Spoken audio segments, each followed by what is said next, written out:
आजादी के 65 साल बाद भी भारत दुनिया की 11वें नंबर की इकोनॉमी था और अब उतनी ही तेजी से दुनिया की तीसरी सबसे बड़ी अर्थव्यवस्था बनने जा रहे हैं। अब आज देखिए क्या हो रहा है।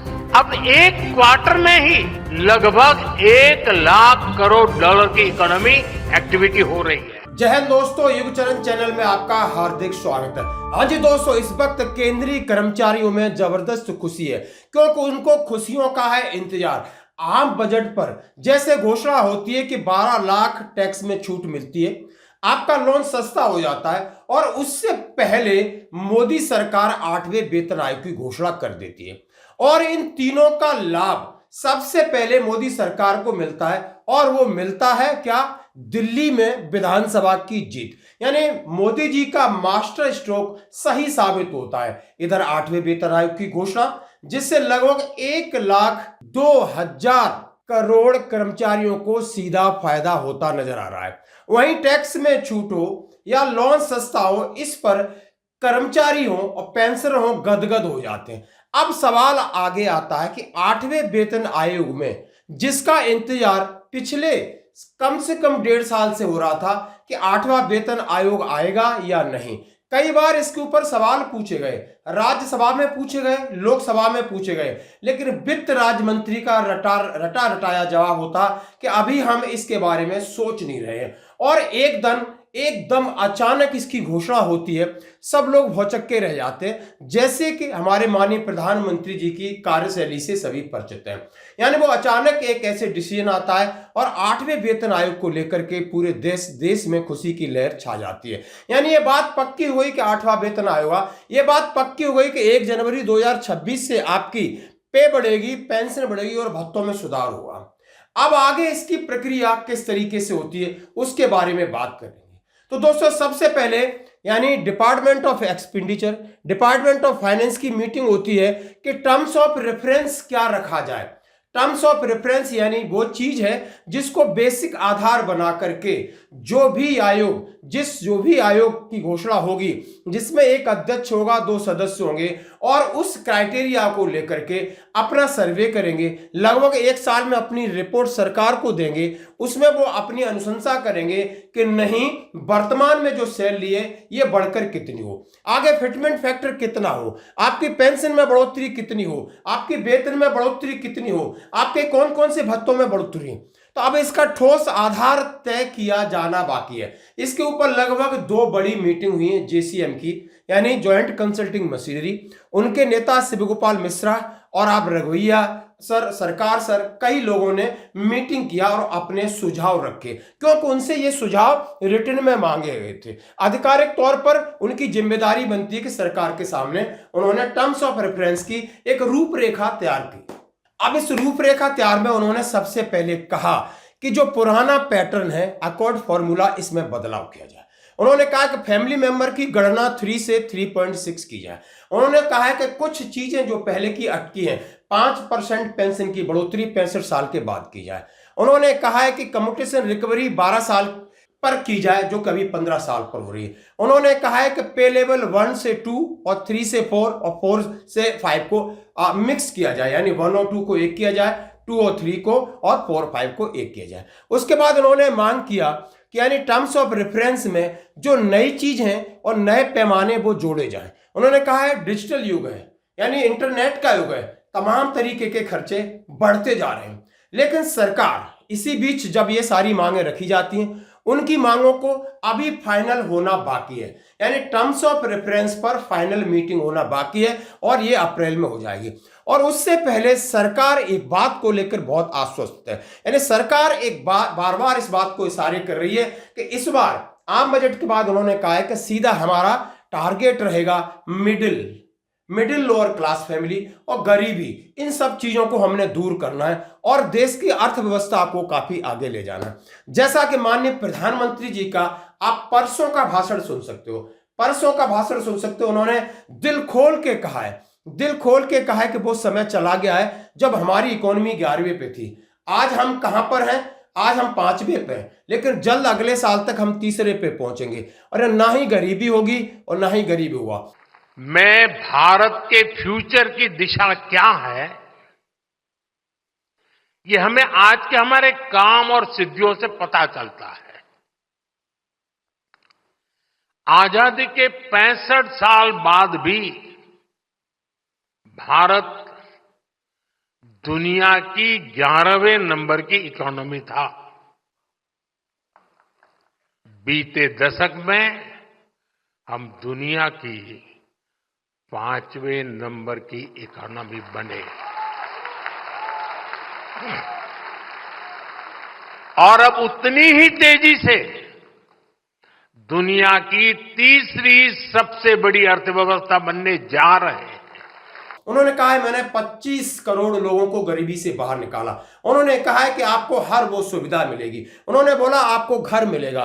यानी उनका वो सीधा सीधा आप देख सकते हो, उनकी बॉडी लैंग्वेज देख सकते हो, आप लैंग्वेज देख सकते हो। माननीय प्रधानमंत्री जी का ये भाषण आपको सुनना होगा। साथियों, मैं आपको 18 साल पहले की भी याद दिलाता हूं।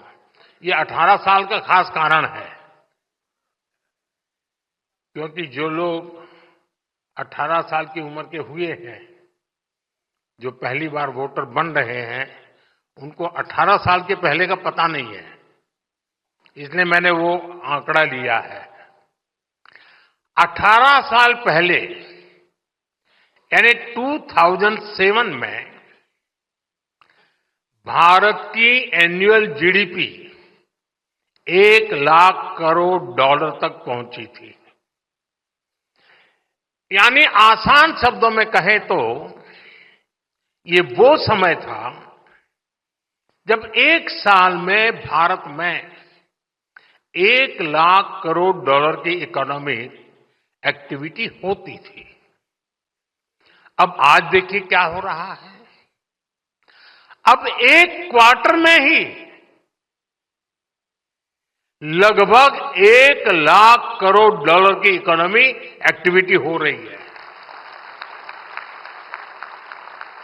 इसका क्या मतलब हुआ? 18 साल पहले के भारत में साल भर में जितनी इकोनॉमिक एक्टिविटी हो रही थी, उतनी अब सिर्फ 3 महीने में होने लगी है। ये दिखाता है कि आज का भारत कितनी तेजी से आगे बढ़ रहा है। मैं आपको कुछ उदाहरण दूंगा जो दिखाते हैं कि बीते एक दशक में कैसे बड़े बदलाव भी आए और नतीजे भी आए। बीते 10 सालों में हम 25 करोड़ लोगों को गरीबी से बाहर निकालने में सफल हुए हैं।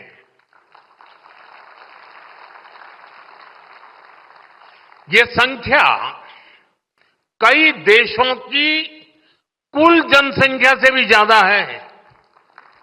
उन्होंने लोग कहते थे कि यदि भारत में हम पैसा यदि लगाएंगे तो हम तो खुद डूबेंगे और ये भारत हमें डुबो देगा। लेकिन पूरे विश्व में अब धारणा चेंज हो गई है, परसेप्शन चेंज हो गया है, क्योंकि पिछले 10 साल की जो हमारी कार्यशैली रही है वो अर्थव्यवस्था अर्थव्यवस्था और अर्थव्यवस्था। और इस बार जब से ये नई सरकार बनी है, सिर्फ और सिर्फ अर्थव्यवस्था की बात कहते हैं, इकोनॉमी की बात कहते हैं, बिजनेस की बात कहते हैं, रोजगार की बात कहते हैं। और इससे लग रहा है कि सरकार केंद्रीय कर्मचारियों को यानी उनके मंसूबे पर पूरा खरा उतरेगी।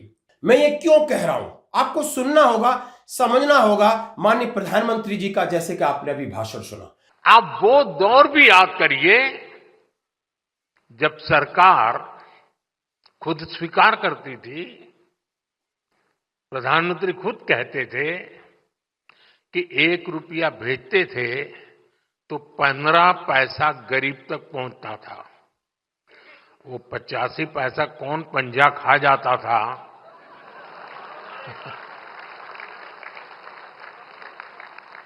और एक आज का दौर है। बीते दशक में गरीबों के खाते में डीबीटी के जरिए डायरेक्ट बेनिफिट ट्रांसफर डीबीटी के जरिए 42 लाख करोड़ रुपए से ज्यादा ट्रांसफर किए गए हैं। 42 लाख करोड़ रुपए। अगर आप वो हिसाब लगा दें रुपये में से 15 पैसे वाला, तो 42 लाख करोड़ का क्या हिसाब निकलेगा। साथियों, आज दिल्ली से 1 रुपया निकलता है तो 100 पैसे आखिरी जगह तक पहुंचते हैं।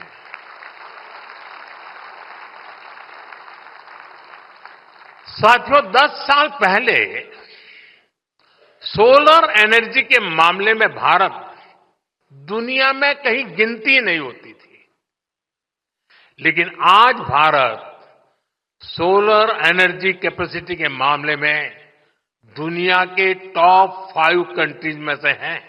उन्होंने सीधा सीधा कहा है कि नहीं, इन सब चीजों में यानी मिडिल क्लास को काफी फायदा दूंगा। और आप फायदा देने का और 8वें वेतन आयोग का संबंध सीधा सीधा होता है कि आखिर क्या होगा फिटमेंट फैक्टर। यानी जैसा कि जेसीएम स्टाफ साइड कह रहे हैं, पहले उन्होंने कहा कि 2.86 से हमें कम नहीं चाहिए। अब बात हो रही है कि 2.57 फिटमेंट फैक्टर चाहिए। और 2.57 फिटमेंट फैक्टर का है, जैसे कि 6वें से 7वें वेतन आयोग में गए थे तो 6वें पे लेवल 1 का मिनिमम सैलरी 7,000 थी और वहां पर भी फिटमेंट फैक्टर 2.57 लागू किया गया था, 18,000 हुई। यदि अब फिटमेंट फैक्टर लागू होता है तो 18,000 की जगह 46,260 यानी 46,260 यानी पे लेवल 1 के कर्मचारी की मिनिमम सैलरी होगी।